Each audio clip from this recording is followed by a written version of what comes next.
बच्चों, प्राचीन काल से ही भारत का विदेशों से संपर्क रहा है। पुराने 3 यूरोपीय मार्गों में पहला फारसी खाड़ी से होता हुआ समुद्री मार्ग था, दूसरा लाल सागर से अलेक्जेंड्रिया का और आगे समुद्री मार्ग से यूरोप का, तथा तीसरा मार्ग मध्य एशिया से मिस्र और फिर यूरोप का था। यूरोप में वेनिस और जिनेवा प्रमुख व्यापारिक केंद्र थे। सन 1453 ईस्वी में तुर्कों ने व्यापारिक केंद्र के मुख्य द्वार कुस्तुनतुनिया पर अपना अधिकार कर लिया तथा यूरोपीय व्यापार लगभग बंद कर दिया। अतः नए मार्गों की खोज प्रारंभ हुई। यूरोपीय व्यापारियों ने वहां के उभरते राजाओं को धन, धर्म और ध्वज के सपने दिखाकर काफी धन प्राप्त किया। वह कुतुबनुमा की सहायता से नए रास्तों की खोज में लंबी समुद्री यात्राएं भी की। भारत खोजने निकले स्पेन निवासी कोलंबस ने अमेरिका की खोज की तथा पुर्तगाल निवासी वास्को डी गामा ने सन 1498 ईस्वी को केरल के कालीकट बंदरगाह पहुंचकर भारत की खोज की, जिससे यूरोप और भारत के मध्य पुनः व्यापार आरंभ हो गया। भारत में यूरोपीय व्यापारियों ने व्यापारिक कंपनियां लगाईं।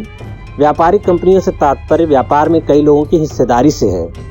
भारत में सबसे पहले पुर्तगाली व्यापार करने आए थे। वह गोवा, दमन में व्यापारिक केंद्र खोले, जिन्हें कोठी या फैक्ट्री कहा जाता था। इनकी रक्षा सशस्त्र सैनिकों द्वारा किले की तरह होती थी। हॉलैंड निवासी डच कहलाते थे। उन्होंने कालीकट, कोचीन, नागापट्टनम तथा चिंसूरा में अपने व्यापारिक केंद्र खोले। फ्रांसीसियों ने मछलीपट्टनम, पांडिचेरी, चंद्रनगर, माही स्थानों पर तथा अंग्रेजों ने सूरत, बॉम्बे, अहमदाबाद, आगरा, बड़ौच, पटना, कासिम बाजार आदि स्थानों पर अपने व्यापारिक केंद्र खोले। विदेशी कंपनियों ने व्यापार में लाभ के लिए साम, दाम, दंड भेद के तरीके अपनाए। बादशाहों व राजाओं से खुशामद कर भारत में खुलकर व्यापार करने के लिए फरमान जारी कराया, करों में छूट मांगी और बदले में राजाओं को नई नई वस्तुएं भेंट की। मुगल बादशाह जहांगीर के दरबार में प्रथम अंग्रेज राजदूत कैप्टन हॉकिंस सन 1608 ईस्वी में तथा सर टॉमस रो सन 1615 ईस्वी में आया था। भारत के राजाओं पर यूरोपीय देशों की सशस्त्र सेना का भय था। वह पुर्तगालों से सुरक्षा की जरूरत भी थी।